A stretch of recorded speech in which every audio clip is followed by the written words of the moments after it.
Your life isn't falling apart. It's trying to rebuild itself. But no one told you that healing starts with chaos. That real transformation, the kind that changes your soul, hurts. You think you're broken. You think you're lost. But what if this breakdown is exactly what you need? What if Carl Jung was right, that your darkness is not the end, but the beginning of something deeper? This video is not comfort. It's a confrontation. You're going to understand why everything feels worse before it gets better. Psychologically, spiritually, emotionally. We'll break down Jung's warnings about the shadow, the collapse of the ego, and the pain that precedes rebirth. But more importantly, you'll learn how to survive it, integrate it, and rise with a kind of confidence that doesn't depend on being perfect, but on owning your flaws. So ask yourself, are you stuck in cycles of collapse that you don't understand? Do you feel like the harder you try to fix your life, the more it crumbles? Then this isn't just a video, it's a map. Stay until the end, and you'll walk away with tools, clarity, and the brutal courage to face what's breaking you, and turn it into power. Why your life crashes before it rebuilds. Ever wonder why life sometimes feels like it's falling apart right before things get better? That painful crash, the emotional breakdown, the job loss, the relationship falling apart, it's not random. Carl Jung saw these moments as the necessary chaos before rebirth. Think of it like a forest fire. At first, it looks devastating, but in the ashes, new life sprouts. Your collapse is not failure. It's a signal that something deeper inside is waking up, demanding change.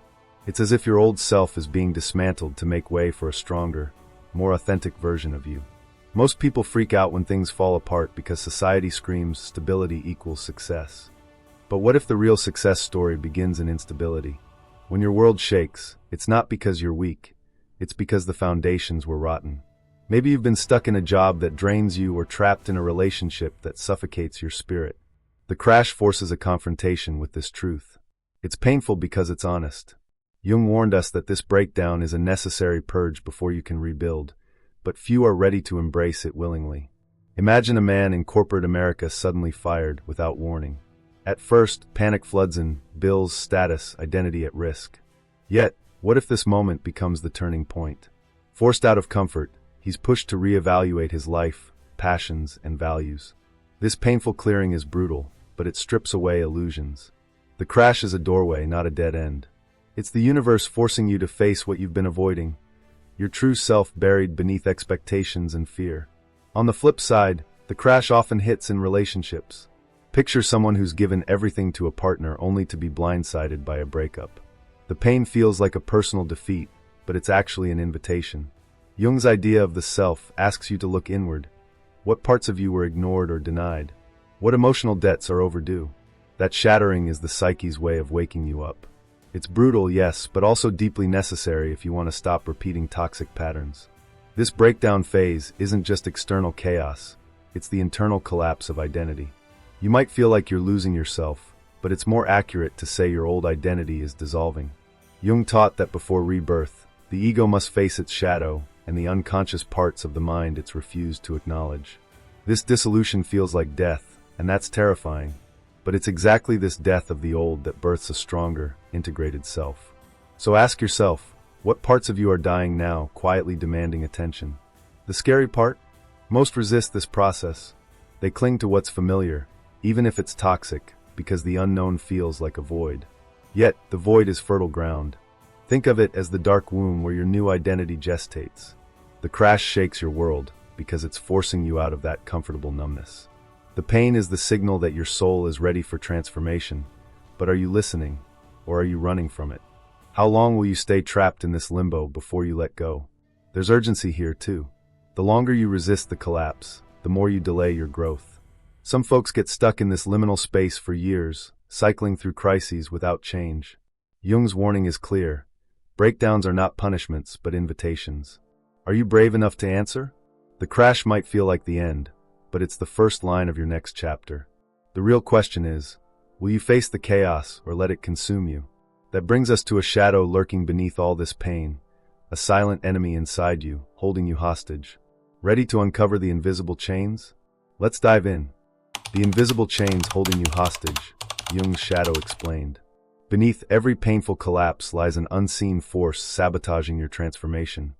Jung's concept of the shadow. This shadow isn't just your flaws, It's the hidden parts of yourself you refuse to face. Fears, desires, impulses society taught you to hide. When ignored, the shadow grows stronger, twisting your decisions and keeping you locked in cycles of suffering. Understanding this inner saboteur is the key to breaking free from the spiral of pain before progress. Most people mistake external problems as the cause of their pain, but Jung revealed that the real battle happens within. Your shadow acts like a silent puppeteer, driving behaviors that keep you stuck, self-doubt, anger, addiction, or self-sabotage. It's the side of you that society brands unacceptable, so you shove it underground. But what you deny controls you. The collapse in your life is often the shadow forcing itself into awareness, demanding integration rather than repression. This topic digs into why the shadow triggers life's breakdowns as a desperate attempt to be acknowledged. It's the part of your psyche screaming for attention because ignoring it creates tension, anxiety, and self-destruction. Imagine trying to build a tower on unstable ground. Your unintegrated shadow undermines your foundation until you're forced to confront it or watch everything fall apart. The painful moments are not random attacks. They are shadow eruptions demanding transformation. On a social level, the shadow reflects cultural conditioning and collective fears.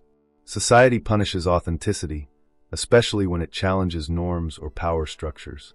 You might feel invisible chains of guilt or shame that don't even belong to you personally, but are inherited from family, culture, or social pressure.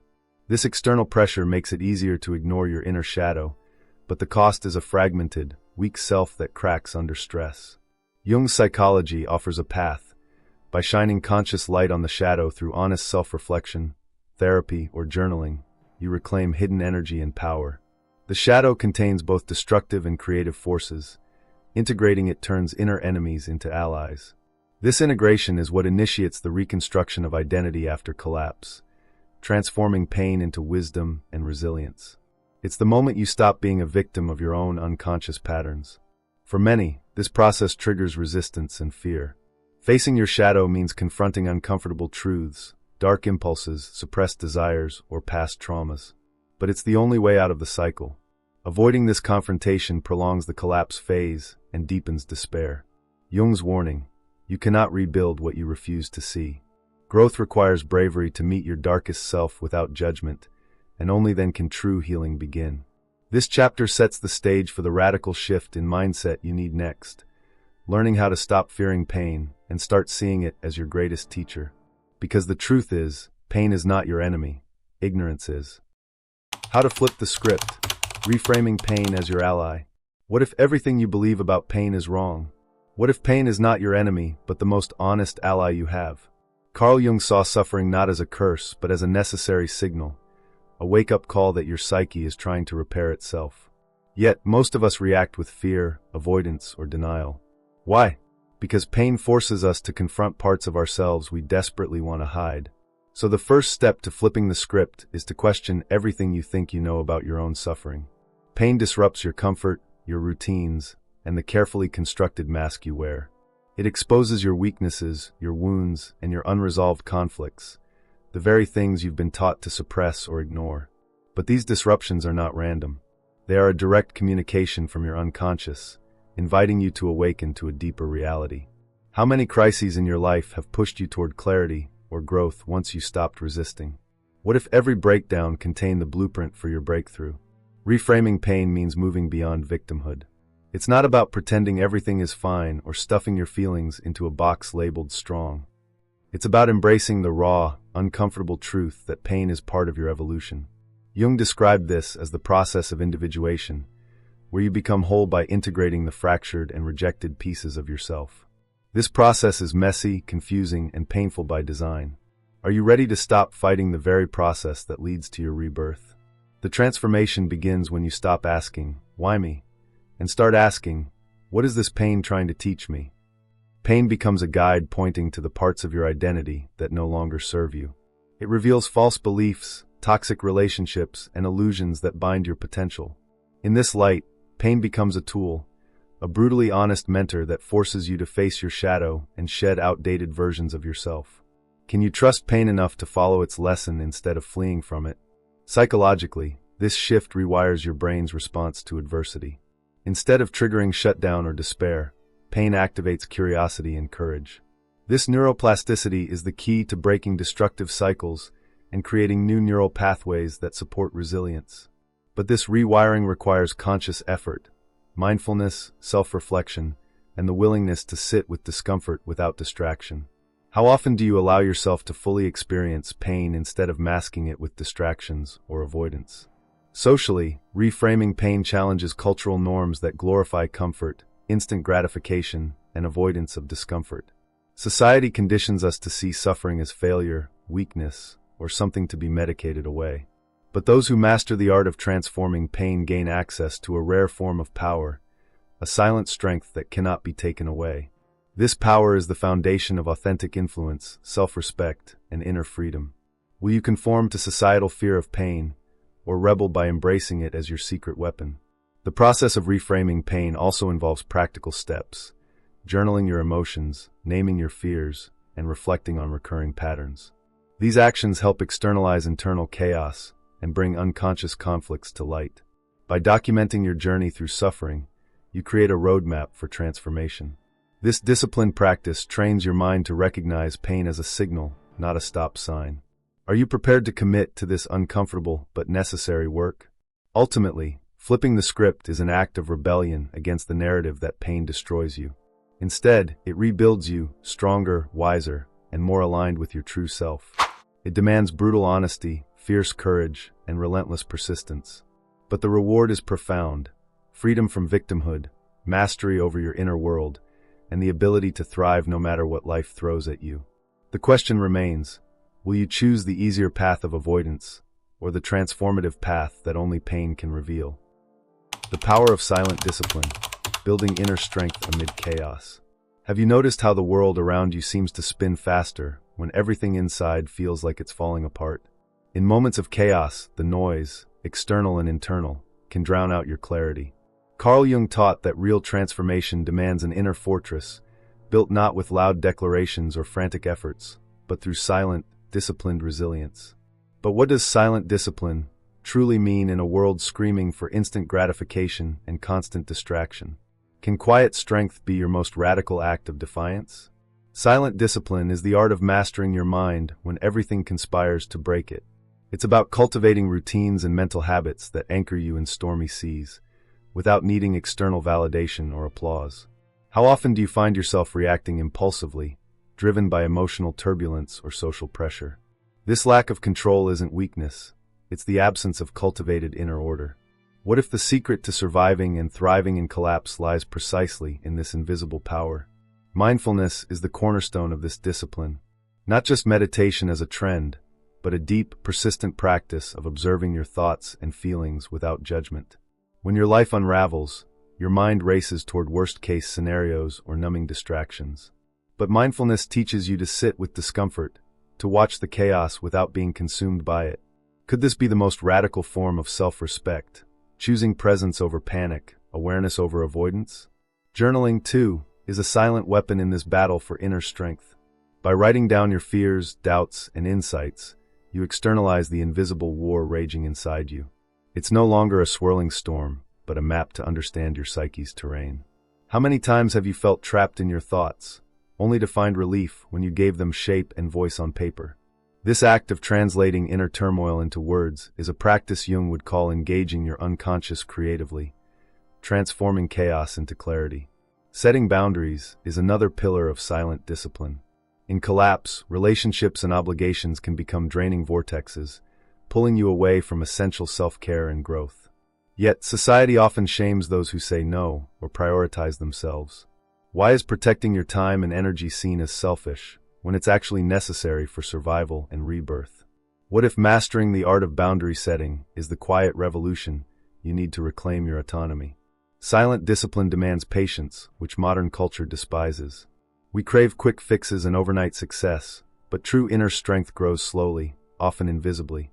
It's in the repeated choice to show up for yourself daily, despite setbacks and temptations to quit. Have you considered how many crises in your life might have been softened or shortened by simply holding steady with disciplined calm?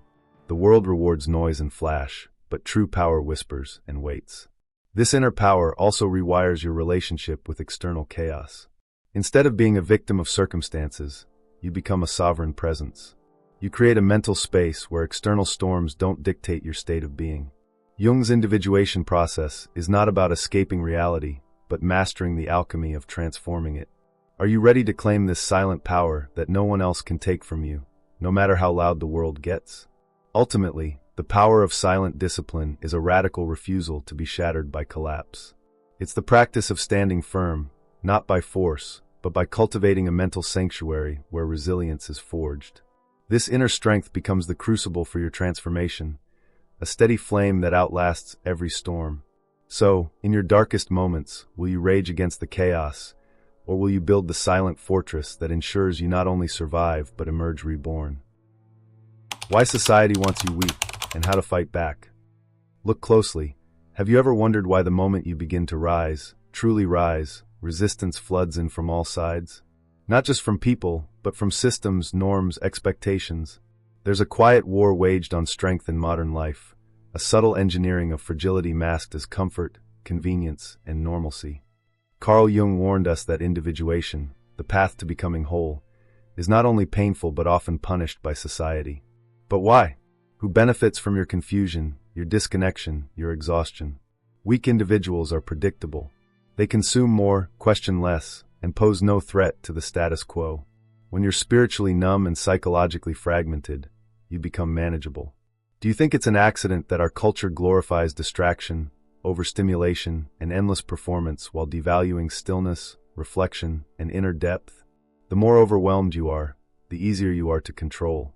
The more entertained, the less you awaken. Isn't it strange how modern freedom looks suspiciously like sophisticated servitude? Work harder. Be nicer. Don't ask too many questions. Burn out quietly and smile through it. This is the script handed to you. From school to social media, you're conditioned to outsource your value, to likes, to bosses, to systems. And the moment you reject that script, you're labeled difficult, arrogant, or broken. But maybe rebellion isn't chaos, it's clarity. Maybe the very pain you feel under societal pressure is not weakness, but the first pulse of awakening. What if suffering is proof you're still alive in a deadening system? Fighting back doesn't always look like revolution. Sometimes it's as small and as dangerous as saying no. No to the fake urgency. No to shallow relationships. No to endless proving. Jung believed the path to wholeness begins with withdrawal from the collective persona, the mask society forces you to wear. But that withdrawal isn't praised, it's punished. Are you prepared for the loneliness of nonconformity? Because the moment you choose strength, you'll be tested. Not once. Constantly. But here's the truth. Systems that demand your weakness also fear your authenticity. Why? Because authentic people are unpredictable, grounded, hard to manipulate. They don't need to dominate, they radiate. They don't chase validation, they generate meaning from within. Imagine the power in that. A man or woman who knows who they are, who can endure silence, carry their own pain, and move through the world with grounded defiance, is untouchable. And terrifying to those who need you to stay asleep. You don't need to scream to fight back. In fact, your quiet refusal is louder than their noise.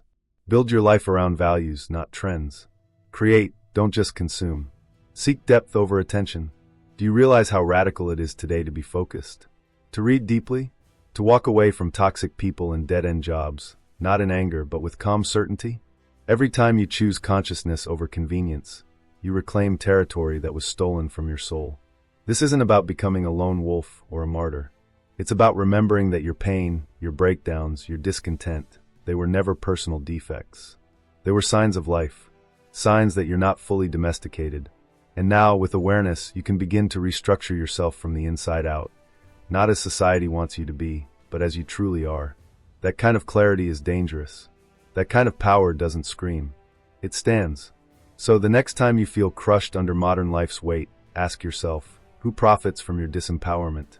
And what would happen if, instead of trying to fix yourself to fit a broken world, you built a new one, internally first, quietly, defiantly, and lived by it, no matter the cost? Jung would say that's not madness. That's individuation. And it's the path out of the nightmare and into something unbreakable. Awakening the warrior within. Transform pain into power. Most people will do anything to avoid suffering. They'll distract themselves, numb themselves, lie to themselves. But Jung understood something brutal and beautiful. Pain is not the enemy, it's the guide. If your life is falling apart, it's not just misfortune. It's initiation. And this is where most people fail. They try to escape the fire instead of becoming something new within it. But are you willing to burn to become something more? There is a moment in every collapse when you face a choice: shrink into helplessness or rise into power.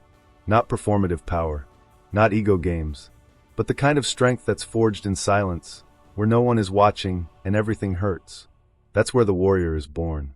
Not from comfort, but from agony. Ask yourself, who are you when everything you relied on disappears? If your identity is stripped away, what's left?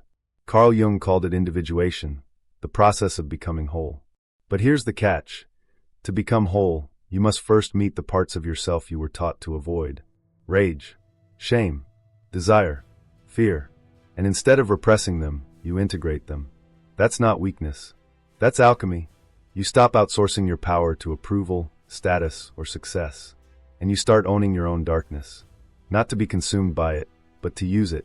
Think of every time you were betrayed, humiliated, abandoned. Now ask, what did it awaken in you? Did it turn you into a victim, or did it sharpen something inside you? Most people collapse under the weight of their suffering because they don't know it's a doorway. But some become dangerous. Not reckless, powerful. Calm. Focused. Unshakable. What would change if you stopped seeing your wounds as damage and started seeing them as weapons? Nietzsche called it the will to power. But not over others, over yourself. The ability to choose meaning in the face of despair. To create strength where others only see suffering. To say, this broke me. Good. Now I rebuild stronger. Do you have that fire? Or are you still waiting for life to hand you permission? Because if you're waiting for comfort, you'll wait forever. Transformation does not negotiate. It demands sacrifice. You want to be untouchable? Start by embracing what makes you feel weak. Want to be respected?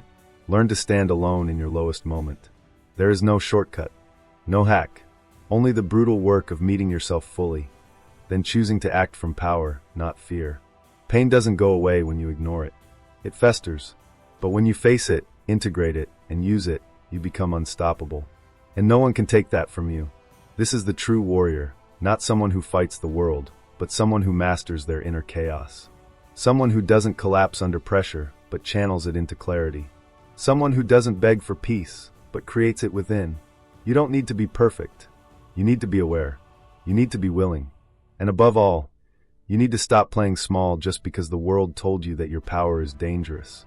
So now I ask you, what if everything that hurt you was meant to awaken the version of you that no longer fears pain? What if collapse was just the mask, and your real face was always a warrior's face waiting to emerge? Stop trying to get back to the old you. That person is gone. Good. Now make room for the one you were meant to become. The world doesn't need more obedient men. It needs those who've been shattered and chose to rise anyway.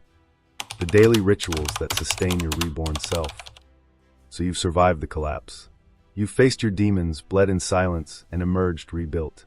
But now comes the part no one talks about: maintenance. Transformation isn't a one-time explosion of insight. It's a daily, deliberate choice.